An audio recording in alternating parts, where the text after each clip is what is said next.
ሰው አረብ አገር ነው ያለችው ሲልህ ነገሩ ቀላል ይመስለዋል።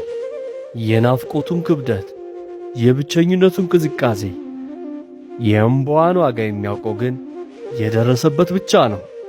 እህቴ፣ ዛሬ የምታፈሺው ላብ፣ የምታሳልፊው ትግል ዝም ብሎ የሚቀር እንዳይመስልሽ። አንቺ የቤተሰብ ምሰሶ፣ የብዙዎች ተስፋ፣ የማይሰበር የጥንካሬ ተምሳሌት ነሽ። ትላንት በሰው አገር የተንገላታሽበት፣ ተደብቀሽ ያለቀሽበትና በናፍቆት የተቃጠልሽበት ምሽት ሁሉ ያልፋል። ዛሬ በሰው ቤት የምታፈሺው እንባ ነገ በገዛ ቤትሽ የደስታ ሳቅ ሆኖ ይመለሳል። ድካምሽን የሚያይ ትግልሽን የሚያውቅ ጌታ አለና ተስፋ አትቁረጪ። ክብርሽን ጠብቀሽ ራስሽን አክብረሽ ለምትለፊ ለእያንዳንዷ ሴት ትልቅ ክብር አለኝ። ጊዜው ይደርሳል።